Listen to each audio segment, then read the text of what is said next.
Dan's getting ready to rock with the Glock. What are you shooting, the 34? Yeah. 34 Gen 5. You shooting hollow points? Whatever you had in there. Yeah, that's 124 grain hollow points. When ready, brother. All right, good sir. And here we go.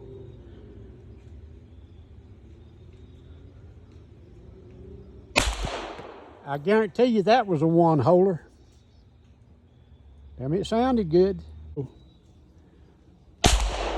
He's steady on the gun. I don't see no trembling in the hand. That's pretty awesome.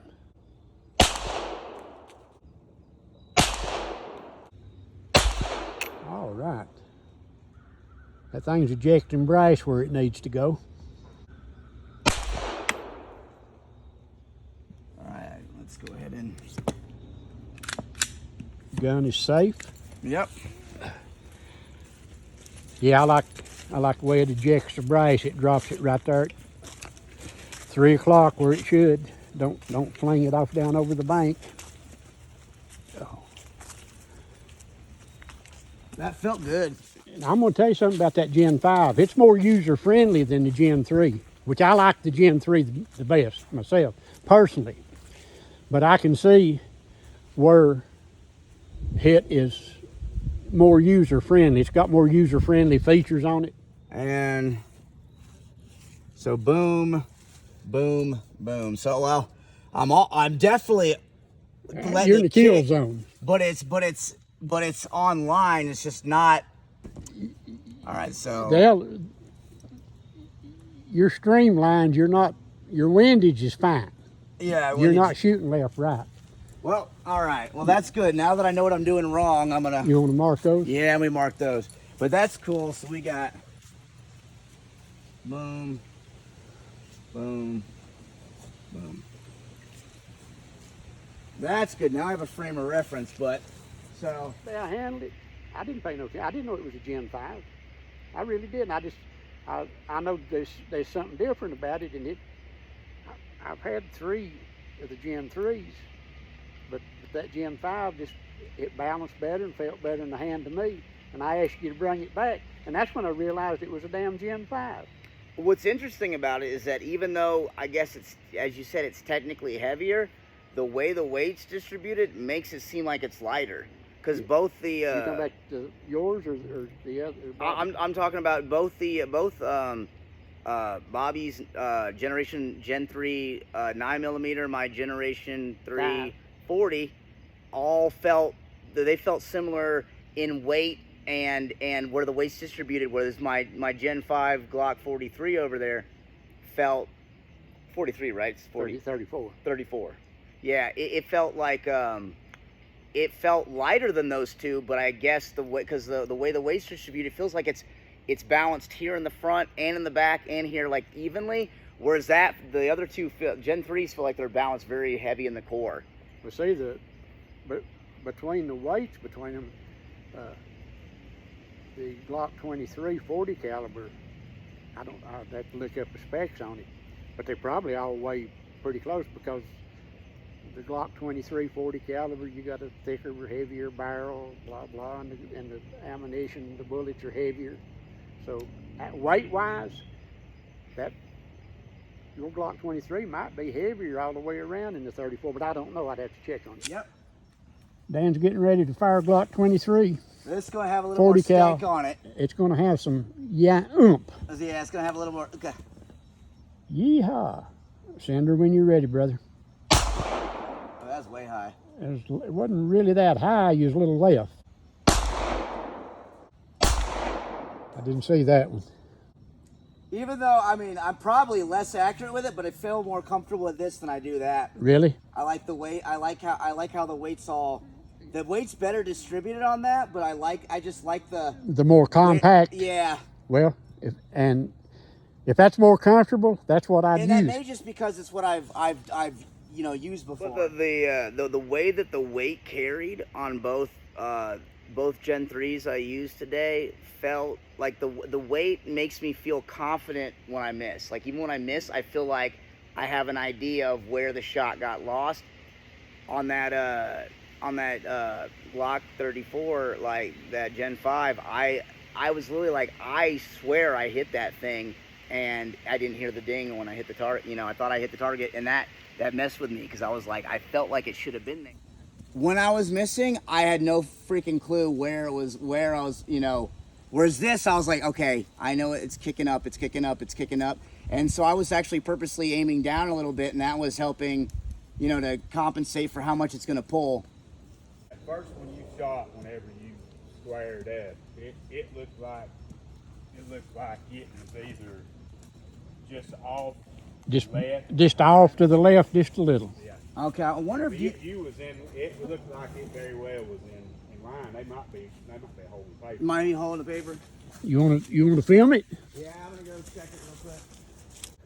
See, there were two of them. It was two right on center. two of them. Just a little low.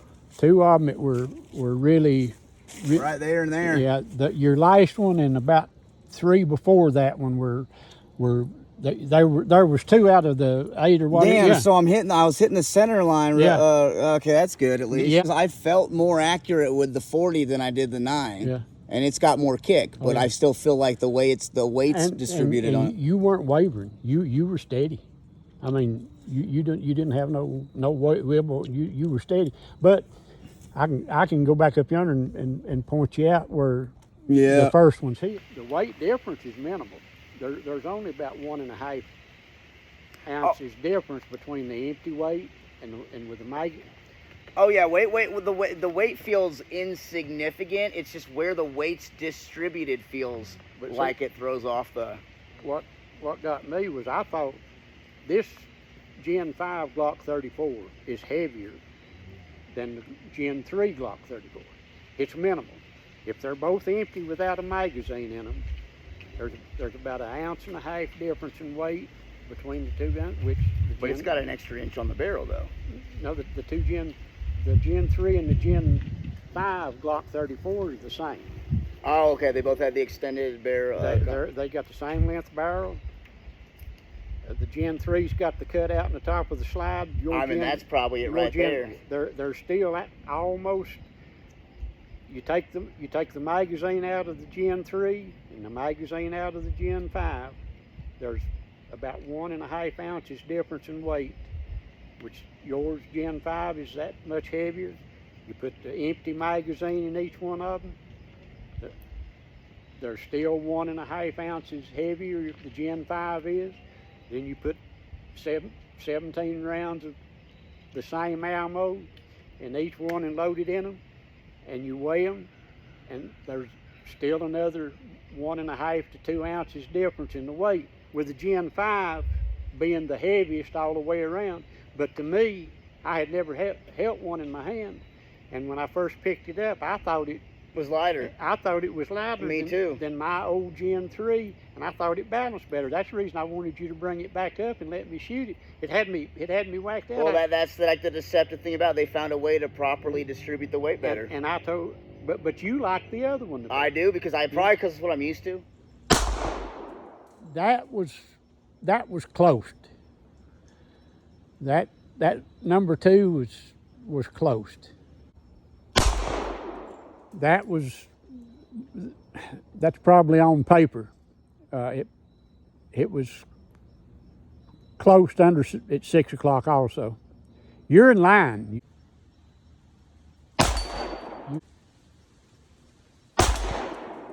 That hit the big one. That hit the big one? That grazed the big one or the wire or. Yeah, I heard something. That was a bullseye.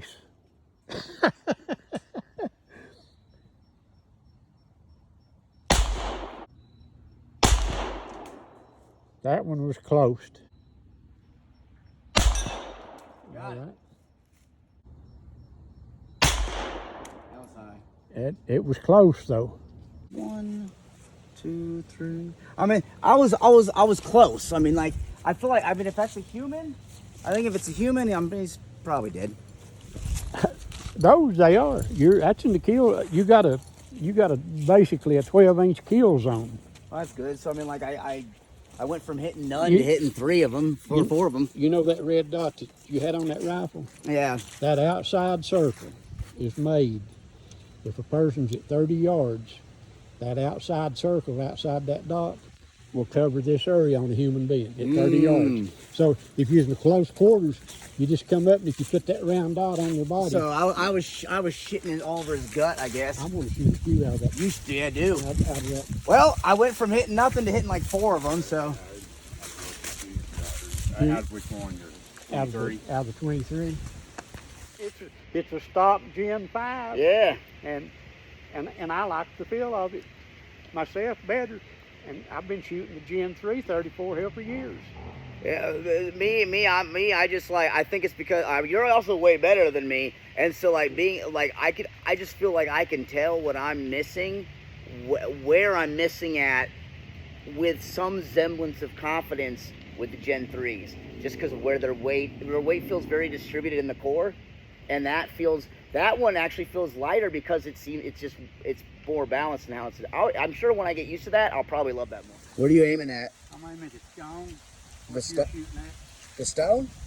No, it's the same one you're shooting. Oh, okay.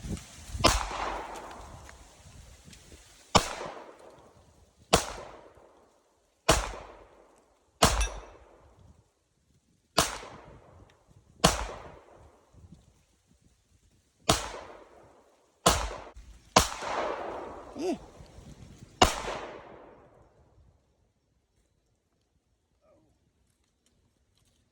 Damn, that there. His shoots seems like softer than mine. If somebody asked me my suggestion or opinion, if they were going to get them a 34, a Glock 34, and build a race gun or for competition or whatever, and if they'd never shot any, I like the Gen 3s the best. But the Gen 5 is more user friendly. It has more user-friendly features as the ambidextrous slide release for left-handed shooters. Left-handed people get forgotten a lot in our society, but well, the Catholics made me get rid of my left hand 2 days in. They're like, no, and I was like, all right, fine. But the Gen 5 has got the ambidextrous slide release. They've extended the mag release a little to make it easier to get to. They've made the trigger pull lighter and smoother, which is, all stock triggers per se are supposed to be bad. But it did. Yeah, that trigger did feel lighter. Yeah, Glock worked on the trigger on this. Then I do pronounce trigger. Trigger, and then you have the option to not have to have your slide milled out, to put a red dot on it if you want it, and that's a lot of options that you don't have with the Gen 3. Yeah, I mean, like the little extra what would you say? Like you said, it maybe an it's extra minimal. Yeah, an ounce and a quarter. Which, unless you're doing with illegal Colombian banana imports, that now if you're missing an ounce on your Colombian banana shipment, then you got to watch out. But and also people that shoot these things in competition, that 2 or 3 ounces really, it makes a difference to a professional. Oh, I mean, yeah, I imagine so. I mean, it's a lot. Some people, they want to strip all the weight they can off of them. Some people want that. On mine, I put stainless steel guide rods in them to keep the muzzle flip down instead of the stock Glock guide rod and spring. Anyway, I don't like Gen 4s, and Glock quit making Gen 4s and went back to producing Gen 3s, and I am a Gen fan. 4's the one with the crappy little small handles, right? Yeah. But I am a fan of all Gen 5 marksman barrels. And the Gen 5 barrels will fit in the previous generations, except maybe the Gen 4, I'm not sure, but they fit the Gen 3s in the 9mm. But the marksman barrel, the Gen 5 marksman 9mm barrels are inherently more accurate than the Gen 1, 2s, and 3s. Some of the Gen 1 barrels were thinner barrels are highly collectible now because of that feature, but anyway. That was close. That one was closer. I hit it. I said that was closer. Oh. The one before that was close, and that was a whole lot closer. That was That one's still left. Yeah, but it wasn't bad. Can you tell the difference in the trigger? That's the nicest one of the three. But it's definitely lighter because the slide's cut. You know what's interesting though is it feels, of all the three, it feels the. And it's had a trigger job done on it. That I feel like that's my favorite shooting of the three. Yeah, it should. I mean, it's the John Wick. Oh, kind of deal, yeah. It's been tricked out. Yeah, every part in this frame has been custom made per se. Oh, it's got that same type of like, I call it the sandpaper grip or whatever. But this one was built from the ground up. I mean, it had a trigger job done on it. We all like a good trigger job. Oh. Part of my my desire to get this specific gun was I'd actually just bought that Chris Vector 9mm, and I was like, this could be a perfect little duo because those magazines are interchangeable. Absolutely. And I thought that was really neat. Ammunition and magazines, and like we spoke before, the 9mm is a very common available round worldwide. So you got ammunition and magazines interchangeable in a rifle format and a pistol format. Because nothing's more exciting to me than you're at a position, the target's just out of the way, you drop the mag, shoot the mag, boom. I just think that's sassy. Like I say, somewhere a director's made a crappy movie with that motion. Like what I've noticed about the Glocks, and I feel like I can tell why they're so polarizing, is that, you know, using most pistols, especially if you're used to something like a 1911, I feel like the feel of it is just so drastically different. It's almost like you have to relearn how to shoot, or the way you have to adapt feels like you're shooting a different gun. You know, just a different. Even if you're, you know what I'm saying? Like if you're shooting a non-Glock versus like when I shoot my SIG, it feels different than that. And the Glock, there isn't nothing that you can't find for a Glock about anywhere you go. There is so much available, parts, aftermarket parts. Well, it's because they had the military and the police contract forever, so they were the standard. You know, they were so much standard issue. And but they've been replaced, haven't they? Yeah, they SIG. SIGs now. Yeah. They went to the SIG here and there, and because for a while though it was military, FBI, and police, law enforcement were all using either the Glock 9mm or 40 cal. And then everybody got on the bandwagon making aftermarket parts, sights, slides, magazines, trash. Whatever. And and if you've got a Glock, and I've never saw many. I had a trigger connector break on me. It's one of the very few parts that I've ever had break on a Glock. But if you've got a Glock and you need a part, you can find them anywhere. But just make sure you don't get those Datsun and Toshiba magazines. I don't know if those exist, but that'd be funny. You're like, Datsun? What? I'm shooting 1 second. Let me reload my Geo Metro. I'm sure that's gonna go great. And I'm gonna tell you, seriously, a lot of bullets will interchange in magazines that they're not supposed to fit in the Glock. Yep. You can take a Glock 40, that 23 magazine, it'll probably fit in a Glock 19 frame, and you can put 9mm rounds in that 40 mag. You can probably put 40. You can't fill them all the way up, but you can interchange ammunition. It's not supposed to be in the mag. They're marked 40, 9. Yeah, I was about to say I like to read my magazines before I put them in the hole. I checked myself out a little while ago to make sure it was a 40 cal instead of a 9mm mag.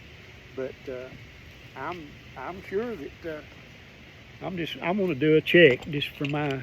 Oh, I always inspect it before I tap it. Okay, I'm taking a magazine out of your model 23. Okay. Glock 40, and I'm going to put it in this 34. It would fit if it was long enough. Well, I mean, but yeah. But now then, we take a Glock 34. Yep. Yep. And that would be interchangeable. You would be able to use that. Yeah. You shouldn't. You should. Do not do that. Whoever's watching this, don't do it. Check your firearms. But do not try to interchange. A lot of BS can be solved when you just read your equipment. Be aware. What's rule number one? Gun safety. And if you have good safety, you're gonna be also general awareness. Safety, be aware, safety, and have fun.